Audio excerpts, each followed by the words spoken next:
Now I want to talk about something I've been thinking about since my wife Eleanor died. You see, it's about the lies we tell ourselves to get through the day. Not the big lies, the small ones, the ones we think are protecting us but are actually stealing our lives.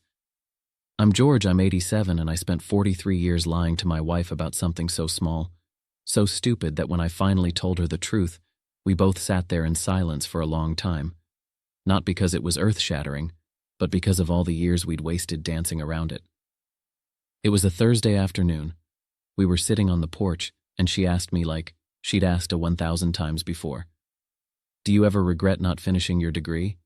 And for 43 years I'd said the same thing. No, it worked out fine, I did all right. But that day something broke in me. I said yes.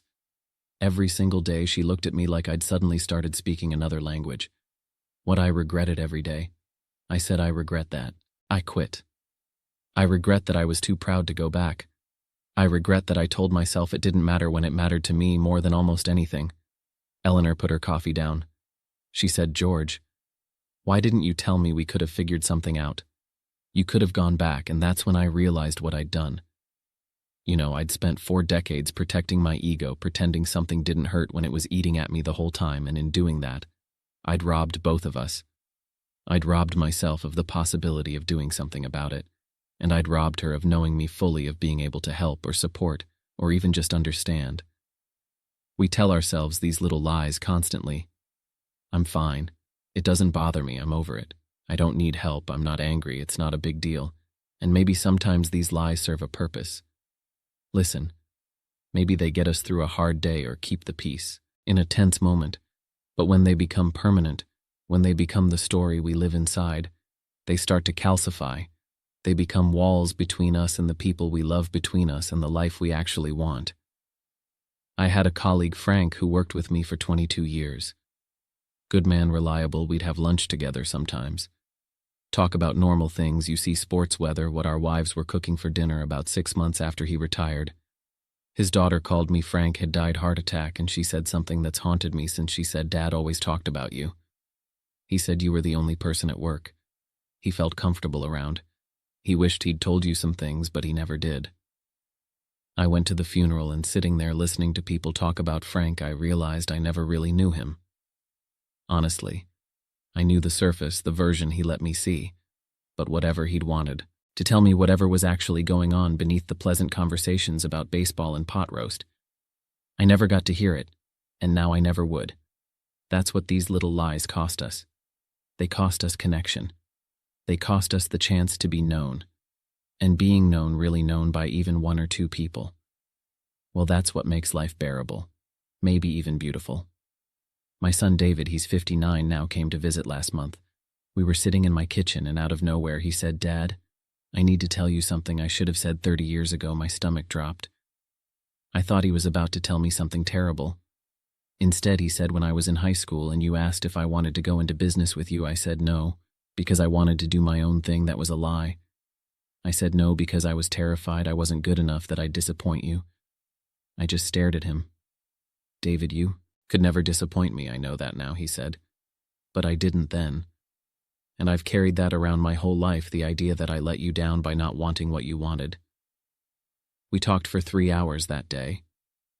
Really talked about fears and regrets and misunderstandings that had sat between us for decades. And when he left, I felt lighter than I had in years. Not because the conversation was easy, but because it was honest. Here's what I've learned. The lies we tell to protect ourselves end up isolating us. We think we're being strong, being independent, not burdening anyone, but what we're actually doing is building a prison where we're completely alone with our pain, our shame, our unfulfilled longings. And the tragedy is, most of the time the people around us would help if we just told them the truth. Eleanor and I, we had a good marriage, better than most, but after that conversation on the porch, something shifted. We started telling each other smaller truths. You know, not big confessions.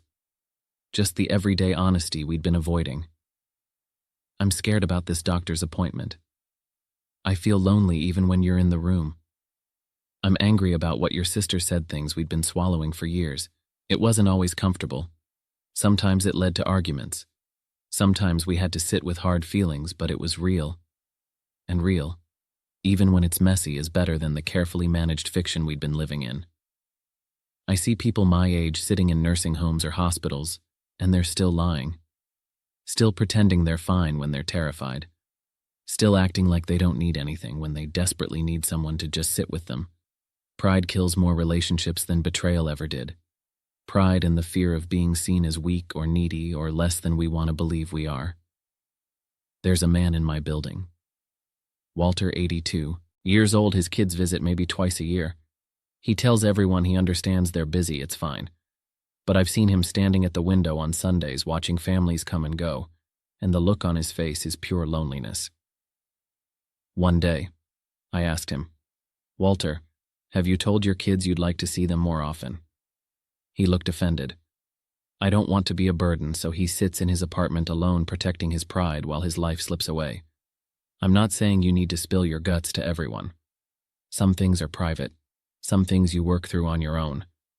But the people closest to you, the ones who love you or want to love you, they deserve the truth. Not the polished version. Not the I'm handling it version. The actual truth. I'm struggling, I need help, this hurts, I'm scared. I don't know what to do. When my youngest daughter called me 3 years ago crying so hard I could barely understand her, I asked what happened. She said, "I feel like I'm failing at everything. I can't do this anymore." And instead of telling her she was fine, that she was being dramatic, I told her the truth. I said, "I've felt that way too many times. It's terrible. I'm sorry you're going through it." We talked for an hour. I didn't fix anything, I couldn't. But she said later that conversation saved her. Not because I had answers. Because I was honest about not having them either. The lies we tell ourselves about being fine, about having it together, about not needing anyone, they don't make us stronger. They make us smaller. They shrink our lives down to what we can manage alone. Which isn't much, because humans aren't built to be alone. We're built for connection, for shared struggle, for the relief of being known and still loved. I wasted so many years pretending I wasn't hurt, when I was pretending I didn't care. When I did pretending I had everything under control when I was drowning. And the cost wasn't just to me. It was to Eleanor, to my kids, to friendships that could have been deeper if I'd been braver. Now I don't have time for pretending I'm 87. Every conversation could be my last with someone. So when people ask how I'm doing, I tell them when something matters to me.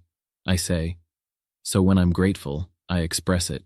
When I'm scared or confused or angry, I don't hide it. Not because I've suddenly become fearless, but because I've finally realized that being known is worth the risk of being hurt. If you're watching this and you're holding on to some small lie, some story you keep telling yourself or others to avoid discomfort, I'm asking you to consider letting it go. Not all at once, not recklessly, but start being a little more honest with yourself. First then, with the people who matter. Tell someone you're struggling if you are, ask for help if you need it. Admit when you're wrong. Say what you actually want, instead of what you think you should want. Honestly, stop performing being fine and just be whatever you actually are. Messy, uncertain human. If you're interested in exploring this further, I'd recommend 3 books.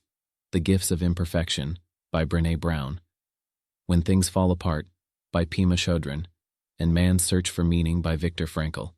Read them, they'll challenge you in ways you need. I'll drop the links in the comments and description. This channel features people like me sharing life advice and memories. If you found value in this, subscribe and turn on notifications and listen. If this resonated with you at all, share it with someone who might need to hear it. Leave a comment, telling me one truth you've been avoiding. Hit that like button. I've got more of these in me, and I'd rather share them with people who actually want to listen. If you've got a story to tell, something you've learned that might help someone else, there's a form down in the description. Fill it out. Maybe next time we'll be sharing your story.